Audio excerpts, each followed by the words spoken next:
কার্যক্রম নিষিদ্ধ আওয়ামী লীগের নাশকতা ঠেকাতে সরব বিএনপি জামাত। পতিত ফ্যাসিবাদ ফিরতে না দেওয়ার হুঁশিয়ারি রিজভির। জননিরাপত্তায় কঠোর অবস্থানে সরকার।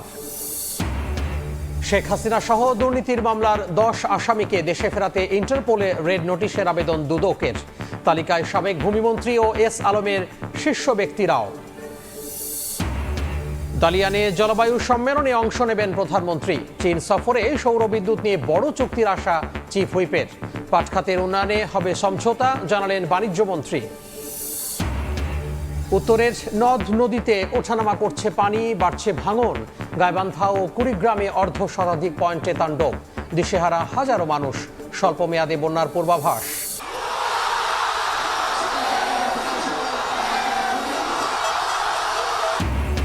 বিশ্বকাপে মেসির সর্বোচ্চ গোলের রেকর্ডে নকআউটে আর্জেন্টিনা। 16 ম্যাচে এমবাপের 16 গোল। সমালোচনার জবাব দিতে প্রস্তুত রোনালদো, মাঠে নামার অপেক্ষায় নেইমার।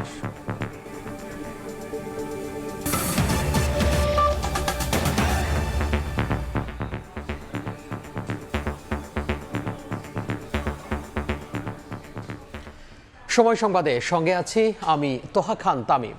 প্রধানমন্ত্রী তারেক রহমানের চীন সফর নিয়ে দালিয়ানে ব্রিফ করছেন উপদেষ্টা মাহাদি আমিন। আমরা সরাসরি চলে যাচ্ছি সেখানে। বিশ্বের মানচিত্রে বাংলাদেশের আত্মমর্যাদা, সম্মান ও সুদৃঢ় অবস্থান।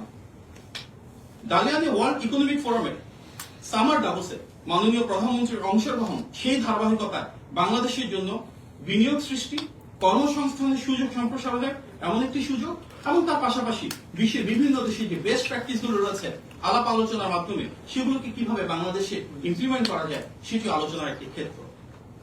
আপনাদেরকে আবারও ধন্যবাদ জানাচ্ছি এবং নিশ্চিত করছি যেভাবে আমরা গত কয়েকদিন ধরে আপনাদেরকে আপডেট দিচ্ছি, সামনের দিনগুলোতে আমরা কালকে বেইজিং এ যাওয়ার পর চীনের মাননীয় প্রধানমন্ত্রী এবং মহামান্য রাষ্ট্রপতির সাথে মাননীয় প্রধানমন্ত্রী বৈঠক করে, সেগুলো নিয়ে আমরা আপনাদেরকে নিয়মিত অবহিত করব। আপনাদের সবাইকে আন্তরিকভাবে ধন্যবাদ। আসসালামু আলাইকুম। আমরা সরাসরি যুক্ত হয়েছিলাম চীনের দালিয়ান থেকে। কার্যক্রম নিষিদ্ধ আওয়ামী লীগের নাশকতা ঠেকাতে রাজপথে সরব বিএনপি ও জামাত। গুলিস্তানে দলটির কেন্দ্রীয় কার্যালয়ের সামনে বিক্ষোভ মিছিলের পর বিএনপির সিনিয়র যুগ্ম মহাসচিব রুহুল কবির রিজভী বলেন, পতিত ফ্যাসিবাদ আর ফিরতে দেয়া হবে না। এদিকে ধানমন্ডি 32 নম্বরে বিক্ষোভের সময় সাংবাদিকদের উপর হামলার অভিযোগ উঠেছে জামাতের বিরুদ্ধে।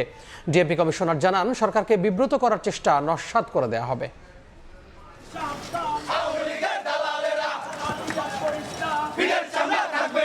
কার্যক্রম নিষিদ্ধ আওয়ামী লীগের প্রতিষ্ঠা বার্ষিকীতে দলটির যে কোনো অপতৎপরতা রুখতে রাজপথে সরব বিএনপি ও এর অঙ্গ সহযোগী সংগঠনের নেতাকর্মীরা। মঙ্গলবার সকালে নয়াপল্টনে দলের সিনিয়র যুগ্ম মহাসচিব রুহুল কবির রিজভীর নেতৃত্বে একটি বিক্ষোভ মিছিল হয়। পরে বিএনপির কেন্দ্রীয় কার্যালয়ের সামনে সংক্ষিপ্ত সমাবেশে রুহুল কবির রিজভী বলেন, পাচার করা টাকায় পতিত শক্তি দেশে বিশৃঙ্খলা সৃষ্টির ষড়যন্ত্র করছে। জনগণকে সঙ্গে নিয়ে তাদের প্রতিহত করার হুঁশিয়ারি দেন তিনি। নানা কায়দায় নানাভাবে তাদের চুরি করা টাকা, তাদের পাচার করা টাকা, লক্ষ লক্ষ কোটি টাকা, সেই টাকা ব্যবহার করে সমাজের মধ্যে, দেশের মধ্যে অস্থিতিশীলতা এবং সন্ত্রাসী কর্মকাণ্ড তারা করার চেষ্টা করছে। জনগণ ঐক্যবদ্ধ, গণতান্ত্রিক শক্তি ঐক্যবদ্ধ। প্রতিদিন আমাদের সজাগ থাকতে হবে। এদিন সকাল থেকেই ধানমন্ডি 32 নম্বর নিজেদের দখলে নেয় জামায়াতে ইসলামী। দলটির বিক্ষোভের এক পর্যায়ে কয়েকজন গণমাধ্যম কর্মীর সঙ্গে কথা কাটাকাটি ও মারধরের ঘটনা ঘটে। পরে অবশ্য এর জন্য স্থানীয় জামায়াতের পক্ষ থেকে দুঃখ প্রকাশ করা হয়। দেশে আর ফ্যাসিবাদ ফিরতে দেয়া হবে না বলেও হুঁশিয়ারি দেন তারা। আপনাদের কাছে জোর করেছে, আমরা আমাদের যদি কেউ ভুল করে থাকে আমি সকলের পক্ষ থেকে। এদিকে কার্যক্রম নিষিদ্ধ আওয়ামী লীগের বেশ কয়েকজন নেতাকর্মীকে গ্রেফতারের কথা জানিয়েছে পুলিশ। কেউ সরকারকে বিব্রত করতে চাইলে তাদের পরিকল্পনা নস্যাৎ করে দেওয়ার হুঁশিয়ারি দেন ডিএমপির অতিরিক্ত কমিশনার। একটি রাজনৈতিক দলের প্রতিষ্ঠা বার্ষিকী, কোনো ধরনের যেন নাশকতা নাশকতা বা অপ্রীতিকর ঘটনা না ঘটে, এই কারণে পুলিশ সর্বোচ্চ সতর্কতা অবস্থায় আছে। এখন পর্যন্ত কোনো অপ্রীতিকর ঘটনার কোথাও সংবাদ পাওয়া যায়নি। বাকি সময়টুকুতে তেমন কিছু হবে না। দিবসটিতে যে কোনো নাশকতা রোধে বিভিন্ন জেলায় তৎপর দেখা যায় বিএনপি নেতাকর্মীদের। এছাড়া নারায়ণগঞ্জ, ফরিদপুর, চট্টগ্রাম সহ বিভিন্ন স্থানে সতর্ক অবস্থানে রয়েছে আইন শৃঙ্খলা রক্ষায় টহলে নামে সেনাবাহিনী। নজরদারি বাড়িয়েছে পুলিশ, র্যাব এবং বিজিবি। কামরুল হাসান, সময় সংবাদ, ঢাকা।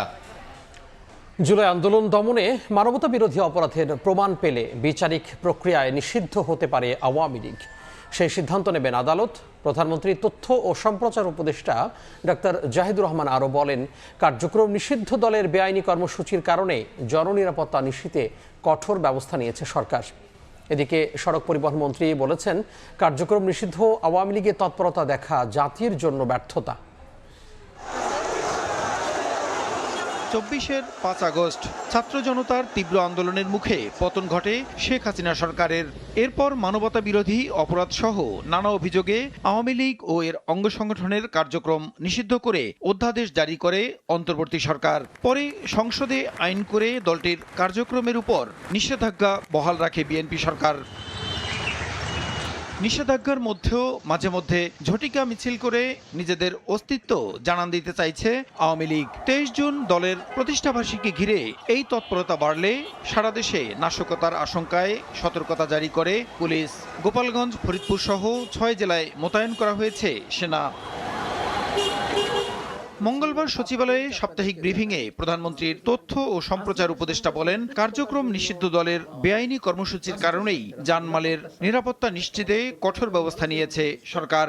যেহেতু তারা বিচারাধীন থাকবে সেই পর্যন্ত তাদের কর্মকাণ্ড নিষিদ্ধ থাকবে সন্ত্রাস দমন আইন ২০০৯-এর অধীনে। তাদের প্রচুর টাকা আছে, সেটা খরচ করে হঠাৎ করে কোনো নাশকতা করে কিনা, সেই জন্য যে জায়গায় ঝুঁকি বেশি মনে হয়েছে সেখানে সেনাবাহিনী রাখা হয়েছে জনগণের নিরাপত্তার স্বার্থে। এই দলটা এখন যে কোনো কর্মসূচি নিয়ে যদি মাঠে নামতে চায়, সে তারা একটা আইন ভঙ্গকারী কাজ করছে। তো সরকার সেখানে ব্যবস্থা নেবে, এটাই স্বাভাবিক।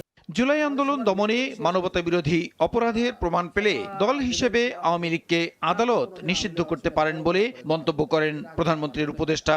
তার চেকলিস্টটা দেখা হবে যে জুলাইয়ে যে ক্রাইম এগেনস্ট হিউম্যানিটি হয়েছে, মানবতা বিরোধী অপরাধ হয়েছে, তাতে সে দল হিসেবে জড়িত ছিল কিনা। এটা একটা বিচারিক প্রক্রিয়া। যদি সেটা হয়, তার সমর্থন কেমন থাকুক আর যাই হোক, এটা নিষিদ্ধ করার সিদ্ধান্ত হয়তো আদালত নেবেন। আমি হয়তো বলছি, কারণ এটা আদালতের জুরিসডিকশন। এদিকে মুন্সিগঞ্জে এক অনুষ্ঠানে সড়ক পরিবহন মন্ত্রী বলেছেন, জনগণের সমর্থন হারিয়ে আইনগতভাবে কার্যক্রম নিষিদ্ধ হয়েছে আওয়ামী লীগের। একসময় একটা রাজনৈতিক দল ছিল এবং জনআকাঙ্ক্ষা এবং জনগণের প্রতিপক্ষ হয়ে ফাংশন করতে গিয়ে আজকে পরিত্যক্ত। জাতি নিষিদ্ধ চেয়েছে বিধায় নিষিদ্ধ হয়েছে এবং জাতি নিষিদ্ধ হওয়ার জন্য গণ অভ্যুত্থান করেছে, দেশ থেকে ভেগে যেতে বাধ্য করেছে। কার্যক্রম নিষিদ্ধ আওয়ামী লীগের তৎপরতা দেখা জাতির জন্য ব্যর্থতা বলেও জানান সড়ক মন্ত্রী। নিষিদ্ধ দলের তৎপরতা চোখে পড়বে, এটাই তো কাম্য না। প্রসূন আশিস, সময় সংবাদ, ঢাকা। শেখ হাসিনা সহ দুর্নীতির মামলার ১০ আসামিকে দেশে ফেরাতে ইন্টারপোলে রেড নোটিশের আবেদন করেছে দুদক। তালিকায় হাসিনা পরিবারের সদস্যদের পাশাপাশি রয়েছেন সাবেক ভূমিমন্ত্রী সাইফুজ্জামান জাভেদ ও এস আলম গ্রুপের শীর্ষ ব্যক্তিরা। টিআইবি মনে করে, দুর্নীতির সুনির্দিষ্ট অভিযোগ থাকলে আসামিদের দেশে ফেরানো সম্ভব। অবজ্ঞা করা, দুঃসাহস দেখায়, তারা আহম্মক। সম্প্রতি দুর্নীতির মামলায় ইন্টারপোলের সহযোগিতায় সাবেক আইজিপি বেনজির আহমেদকে গ্রেফতার করেছে দুবাই পুলিশ। ইতোমধ্যে তাকে দেশে ফেরাতে সব নথিপত্র পাঠিয়েছে দুদক। এমন পরিস্থিতিতে আবারও আলোচনায় দুদকের মামলায় বিদেশে পলাতক আসামিদের ফেরাতে রেড নোটিশের কার্যকারিতা। দুর্নীতি দমন কমিশন বলছে, ক্ষমতাচ্যুত প্রধানমন্ত্রী শেখ হাসিনা, তার ছেলে সজীব ওয়াজেদ জয় এবং মেয়ে সাইমজেদ পুতুলকে দুর্নীতির মামলায় বিচারের মুখোমুখি করতে ইন্টারপোলে রেড নোটিশ জারির আবেদন করা হয়েছে। যেসব আসামি দেশের বাইরে অবস্থান করছেন বা পলাতক রয়েছেন, তাদের দেশে ফিরিয়ে এনে আইনের মুখোমুখি করার জন্য বিজ্ঞ আদালত ওয়ারেন্ট অফ অ্যারেস্ট ইস্যু করেন। সেই ভিত্তিতে আমরা এসব রেড নোটিশ জারির জন্য আবেদন প্রেরণ করি। একইভাবে লন্ডনে অঢেল সম্পদ গড়ে তোলা সাবেক ভূমিমন্ত্রী সাইফুজ্জামান জাভেদ, তার স্ত্রী রুকমিলা জামান, এস আলম গ্রুপের চেয়ারম্যান সাইফুল আলম, তার স্ত্রী ও দুই ভাইয়ের নামেও রেড নোটিশ জারির আবেদন করেছে সংস্থাটি। সাবেক ভূমিমন্ত্রী সাইফুজ্জামান জাভেদ, সাইফুল আলম, তার দুই ভাই এবং স্ত্রী, মোট 10 জনের নামে রেড নোটিশের আবেদন দুদক পাঠিয়েছে। টিআইবি বলছে, রাজনৈতিক বিবেচনায় আসামি বিদেশ থেকে ফেরানো কঠিন হলেও দুর্নীতির সুনির্দিষ্ট মামলায় ফিরিয়ে আনা তুলনামূলক সহজ। সরাসরি কর্রুপশনের বিষয়ে যে কোনো ব্যক্তিকে ফেরত আনাটা তুলনামূলকভাবে সহজ। যদি তাকে চিহ্নিত করা যায় কোথায় আছে, তাহলে ফেরত আনা সম্ভব হবে। কিন্তু এখানে রাজনৈতিক উপাদান চলে আসলে সেই বিষয়টা আরো জটিল হয়ে যায়। এদিকে গেল ফেব্রুয়ারিতে ব্রিটিশ এমপি টিউলিপ সিদ্দিকের বিরুদ্ধে রেড নোটিশের আবেদন মঞ্জুর হলেও আইনি জটিলতার কারণে এখনও ইন্টারপোলের কাছে চূড়ান্ত চিঠি পাঠাতে পারেনি দুদক।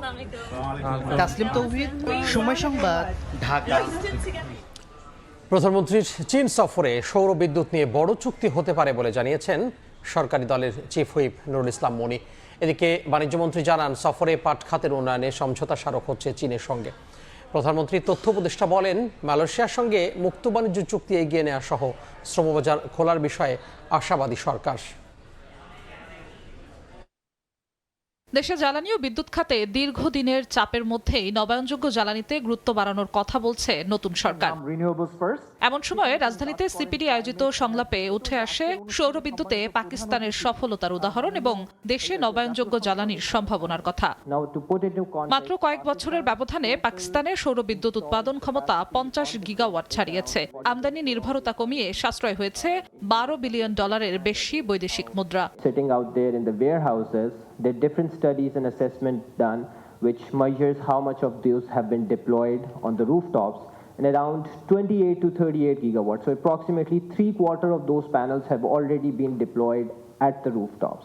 বাংলাদেশেও নবায়নযোগ্য জ্বালানিতে এমন সফলতা আনতে সরকারকে নীতিগত সহায়তা দেওয়ার দাবি তুলে ধরেন বিশেষজ্ঞরা। একটা বড় সুবিধা হলো চায়নার সঙ্গে তাদের ফ্রি ট্রেড এগ্রিমেন্ট, এবং এটার কারণে খুব কম খরচে ডিউটি ফ্রি তে তারা সমস্ত ধরনের টেকনোলজিগুলো পেয়েছে। সেটা তাদের জন্য একটা বড় অ্যাডভান্টেজ এবং এটা বাংলাদেশের জন্য লেসন হতে পারে। জাতীয় সংসদের চিফ হুইপ নুরুল ইসলাম মনি জানিয়েছেন, প্রধানমন্ত্রীর চীন সফরে সোলার প্যানেল ও নবায়নযোগ্য জ্বালানি খাতে বড় চুক্তির সম্ভাবনা রয়েছে। গভর্নমেন্টের সকল সদিচ্ছা আছে, কোনো এই সেক্টরটা যদি এগিয়ে আসে, এবং গভর্নমেন্ট এখন বর্তমানে আমাদের প্রধানমন্ত্রী বর্তমানে চায়না আছেন, এবং আপনারা দেখবেন এখনো ডিসিশন হয়নি, আপনারা দেখবেন বড় চুক্তি হবে আমাদের এই সোলার ব্যাপারটা নিয়ে, ইনশাআল্লাহ আমরা প্রত্যাশা করি। এদিকে গবেষণা সংস্থা র্যাপিড আয়োজিত আলোচনায় বাণিজ্যমন্ত্রীও জানিয়েছেন, পাট খাত দিয়ে সমঝোতা স্মারক সই হতে যাচ্ছে চীনে।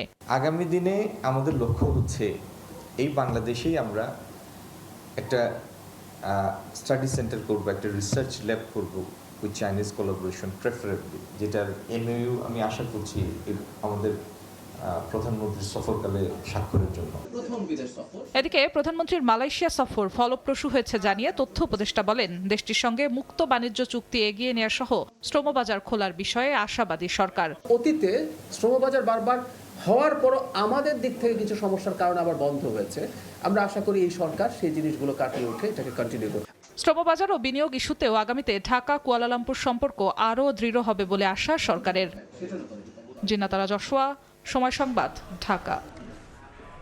সময় সংবাদে আরও থাকছে, আশুরা তাজিয়া মিছিল ঘিরে হামলার আশঙ্কা দেখছে না পুলিশ। অপ্রীতিকর পরিস্থিতি এড়াতে থাকবে 4 স্তরের নিরাপত্তা ব্যবস্থা। নজরদারি করা হবে সিসিটিভি ড্রোনেও।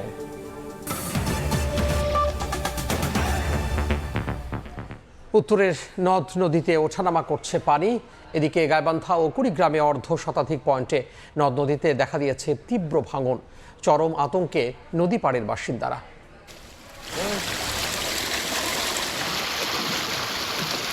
ওঠানামা করছে তিস্তার পানি। মঙ্গলবার সকাল 9টার দিকে লালমনিরহাটের তিস্তার পানি ডালিয়া পয়েন্টে বিপদসীমার 10 সেন্টিমিটার নিচে এবং দুপুর 12টায় 15 সেন্টিমিটার নিচ দিয়ে তিস্তার পানি প্রবাহিত হয়। তবে বিকাল 3টার দিকে বেড়ে বিপদসীমার 1 সেন্টিমিটার উপর দিয়ে প্রবাহিত হয়। পানিবন্দী হয়ে পড়েছে চর অঞ্চলের মানুষ।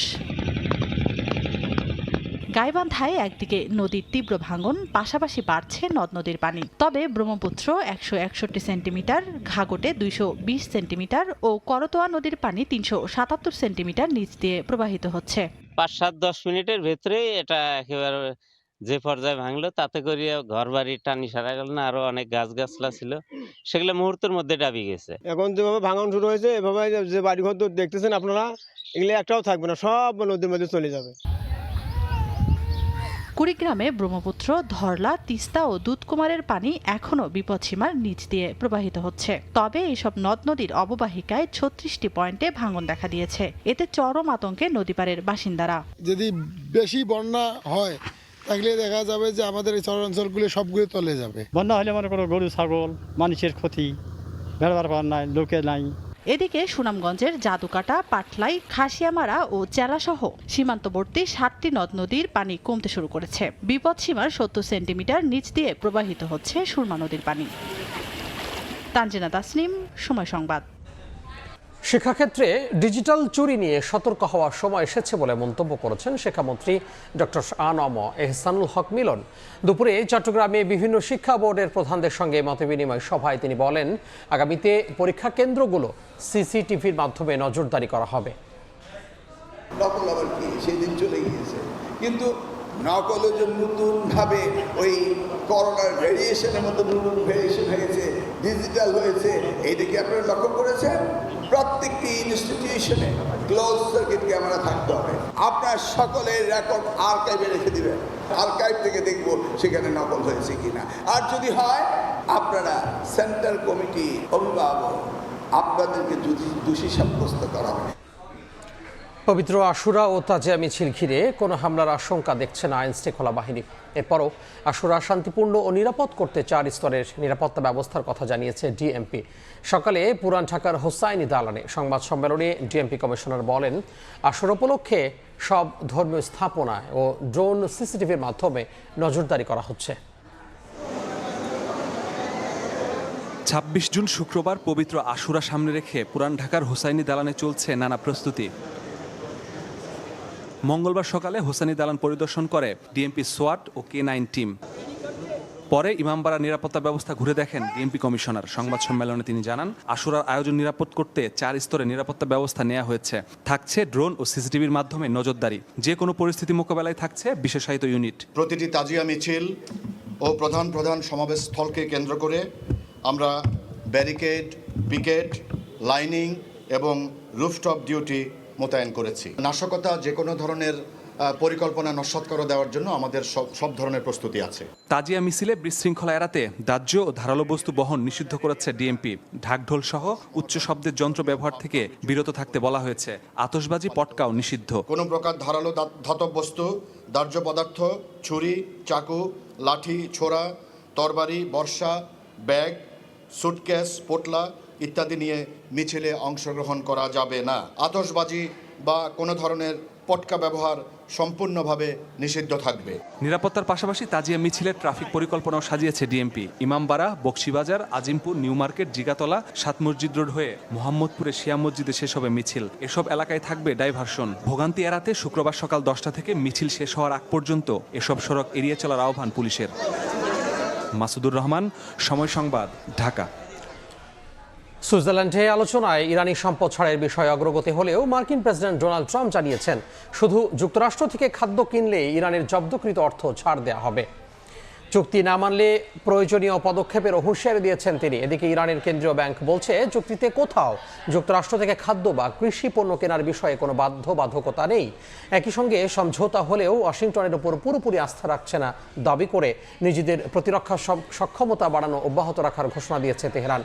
তবে হরমুজ প্রণালীতে জাহাজ চলাচল নিরাপদ রাখতে যুক্তরাষ্ট্র ও ইরানের মধ্যে একটি যোগাযোগ ব্যবস্থা চালুর বিষয়ে সম্মতির বিষয়টি নিশ্চিত করেছেন দুপক্ষ। এবার ফিফা বিশ্বকাপের খবর। ফুটবল মহাতারকা লিও মেসির জাদুতে বুঁদ ভক্ত সমর্থকরা। অস্ট্রিয়ার বিপক্ষে জোড়া স্কোরের মধ্য দিয়ে বিশ্বকাপের সর্বোচ্চ গোলের মালিক এখন LM10। সমর্থকরা বলছেন, আর্জেন্টিনার গোটা দল একজন মেসির জন্য খেলেন, এটাই দলের শক্তি। তবে প্রয়োজনের মুহূর্তে বাকিরাও জ্বলে উঠতে পারেন। ডালাস থেকে ম্যাচ পরবর্তী উচ্ছ্বাসের খবর জানিয়েছেন রিপোর্টার সাজিদ মুস্তাহিদ।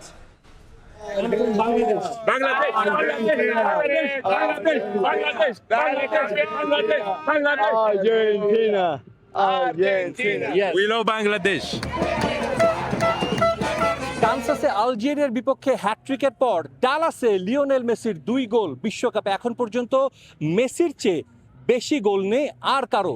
সর্বকালের সর্বোচ্চ গোলদাতার লিস্টেও মেসি এখন 1 নম্বরে। লিওনেল মেসি ম্যাজিকের সাক্ষী হয়েছে ডালাসের অজস্র অগণিত আর্জেন্টিনা সমর্থক। ম্যাচ শেষ হতেই সেই আর্জেন্টিনা সমর্থকরা গ্যালারি থেকে রাস্তায় নেমে এসে শুরু করেন উদযাপন। তারা নেচে গেয়ে উৎসব করে আর্জেন্টিনার নকআউট পর্বে পা রাখাটা উদযাপন করেছেন। একই সঙ্গে তারা কিন্তু বলছেন আর্জেন্টিনার দল এবং লিওনেল মেসি যেভাবে এই বিশ্বকাপে এখন পর্যন্ত খেলছে তাতে করে আবারও আর্জেন্টিনার হাতে উঠবে বিশ্বকাপ, এমনটাই প্রত্যাশা করছেন তারা। It was a very good performance. Like Austria did everything they could to secure the goal from Messi, and they did twice.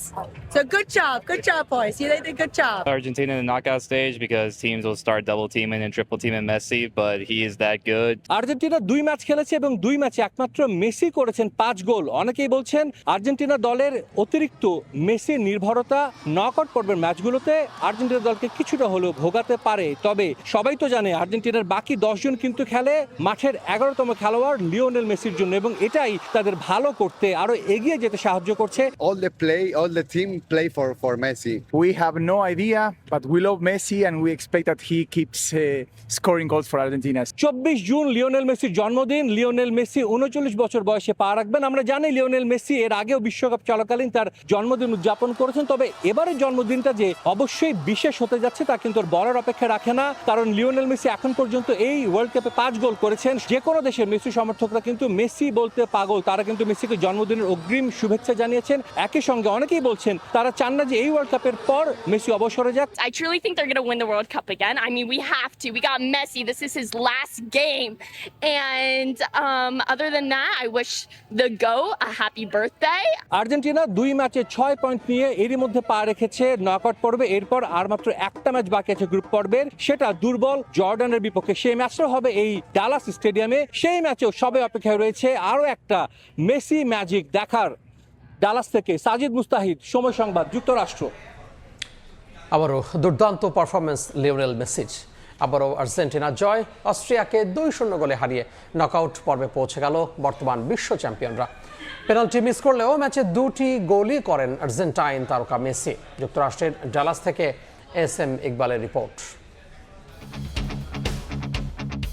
অমরত্বের মহাকাব্যে যেন কোনো বিতর্ক না থাকে, আর তাই হয়তো ফুটবল ঈশ্বর চেয়েছিলেন মেসির বিশ্বকাপের 17 নম্বর গোলটা পেনাল্টি থেকে না আসুক। নিন্দুকেরা যে সবসময় ওত পেতে থাকে লিটল ম্যাজিশিয়ানের প্রতিটা অর্জনে কলঙ্কের কালিমা লেপনের জন্য। তাদের মুখে ছাই দিয়ে ম্যাচের 38 মিনিটে স্বর্গ সোপানে আরোহণ সর্বকালের সেরা ফুটবলারের। এই মুহূর্তটুকু বাদ দিলে ম্যাচের শুরু থেকে আর্জেন্টিনাকে বেশ ভালোই ভুগতে হয়েছে অস্ট্রিয়ার কৌশলের কাছে। প্রথম হাইড্রেশন ব্রেক পর্যন্ত স্ক্যালোনির শিষ্যরা ছিলেন একেবারে এলোমেলো। 8 মিনিটে মেসির পেনাল্টি মিস যেন সেই হতাশা বাড়িয়ে দিয়েছিল আরো বহুগুণ। লিও কোনো কিছু করলেই যেখানে রেকর্ডের পাতা ছাড়খাড়, সেখানে এই মিস তাকে বসিয়ে দেয় বিশ্বকাপে সবচেয়ে বেশি পেনাল্টি মিস করা খেলোয়াড়ের তালিকায়। পানির ছোট্ট একটা বিরতি যেন বদলে দেয় সব। AT&Tর শীতাতপ নিয়ন্ত্রিত বদ্ধ স্টেডিয়াম মেসি মার্তিনেজদের তৃষ্ণা কাতর করেছিল কিনা কে জানে, কিন্তু গলা ভেজানোর পর আর্জেন্টিনার ধূসর পারফরমেন্সে প্রাণের সঞ্চার হয়েছে ঠিক। 32 মিনিটে গোলের খুব কাছে চলে গিয়েছিলেন লিও। সে যাত্রায় অস্ট্রিয়া ডিফেন্ডার বাধা না হয়ে দাঁড়ালে মহাকাব্যের প্রথম লাইনটা লেখা হতো তখনই। বিরতির পর খেলতে নেমেও ছন্দ ধরে রাখে আর্জেন্টিনা। মিডফিল্ডের দখল নিয়ে চাপে রাখে প্রতিপক্ষকে। যদিও 55 মিনিটে বিপজ্জনক এরিয়ায় ফ্রি কিক পায় অস্ট্রিয়া, কিন্তু এমির দক্ষতায় সমতায় ফেরা হয়নি তাদের। এর কিছুক্ষণ পর মেসির আরও একটি প্রচেষ্টা অল্পের জন্য হয় লক্ষ্যভ্রষ্ট। 73 মিনিটে নিকো গঞ্জালেসের অসাধারণ একটি হেড চলে যায় সাইড পোস্টের বাইরে দিয়ে। 86 মিনিটে আরও একটি সুযোগ নষ্ট করে আর্জেন্টিনা, কিন্তু ভুল করেননি মেসি। ম্যাচের যোগ করার সময়ে দুর্দান্ত এক গোলে আলবি সেলেস্তের জয় নিশ্চিত করেন লিটল ম্যাজিশিয়ান। আরও একবার, কিন্তু এটা নিশ্চিত তা শেষবার নয়। কোথায় থামবেন লিওনেল মেসি, এই প্রশ্নের জবাব নেই কারো কাছে।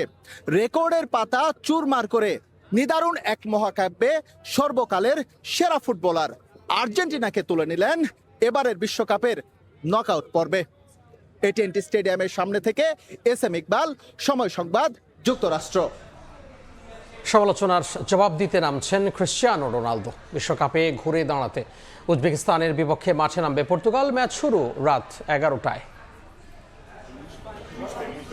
আসরের সেরা মিডফিল্ড নিয়ে প্রথম বিশ্বকাপ জয়ের মিশনে পর্তুগাল। আক্রমণ ভাগে দেশটির ইতিহাসে সবচেয়ে বড় নাম ক্রিস্টিয়ানো রোনালদো। অথচ দলটি প্রথম ম্যাচে ডিআর কঙ্গোর বিপক্ষে অন টার্গেটে বল রাখতে পেরেছিল কেবল একটি। তাতে হতাশ দলটির সমর্থকেরা। সমালোচনা শুরু হয় দলটির ঐক্যবদ্ধতা নিয়েও। অবশ্য রোনালদো সাফ জানিয়েছেন তার দল প্রস্তুত কাঁধে কাঁধ মিলিয়ে ঘুরে দাঁড়াতে। কোচ মার্টিনেজও আত্মবিশ্বাসী দল নিয়ে, কোনো বাড়তি চাপ অনুভব করছেন না তিনি। অবশ্য কিছুটা চিন্তায় থাকার কথা পর্তুগিজ বসের, কারণ মেজর টুর্নামেন্টে সবশেষ 10 ম্যাচে গোলের দেখা পাননি রোনালদো। এমনকি শেষ ম্যাচে মাত্র 25 বার বল স্পর্শ করেন 41 বছর বয়সী এই ফুটবলার। এরপরও দলের জয়ে তার উপরই ভরসা রোবার্তোর। দলটির বাড়তি আত্মবিশ্বাস বাড়াবে ইনজুরি কাটিয়ে দলে ফেরা ম্যানচেস্টার সিটির ডিফেন্ডার রুবেন দিয়াস। প্রথম ম্যাচে খেলতে না পারলেও দ্বিতীয় ম্যাচে ফিট হয়ে দলে ফিরছেন তিনি। এদিকে বিশ্বকাপে উজবেকিস্তানের শুরুটাও ভালো হয়নি। প্রথম ম্যাচে কলম্বিয়ার কাছে হেরেছে 3-1 গোলে। প্রথম ম্যাচে ধাক্কা সামলে ঘুরে দাঁড়াতে প্রস্তুত দলটি। ম্যাচটিতে তাদের জন্য বড় চ্যালেঞ্জ হয়ে দাঁড়াতে পারেন রোনালদো। এরপরও তাদের বিশ্বাস প্রথম ম্যাচের ধাক্কা সামলে ঘুরে দাঁড়াতে পারবে। এ পর্যায়ে শীর্ষ সংবাদগুলো জানিয়ে দিব আরও একবার।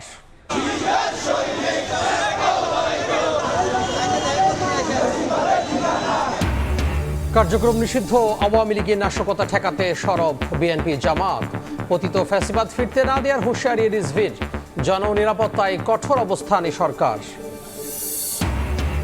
ডালিয়ানে জলবায়ু সম্মেলনে অংশ নেবেন প্রধানমন্ত্রী। চীন সফরে সৌরবিদ্যুৎ নিয়ে বড় চুক্তির আশা চিফ হুইপের।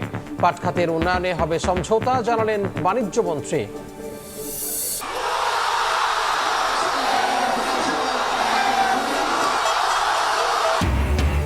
বিশ্বকাপে মেসির সর্বোচ্চ গোলের রেকর্ড নকআউটে আর্জেন্টিনা। 16 ম্যাচে এমবাপ্পের 16 গোল।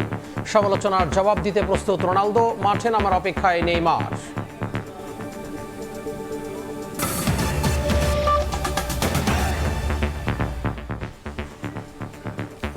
এই ছিল 5টার সময় সংবাদে। দর্শক, বিশ্বকাপ ফুটবলের মহাযজ্ঞ সরাসরি সম্প্রচার করছে সময় টেলিভিশন। দেখতে চোখ রাখুন সময়ের পর্দায়।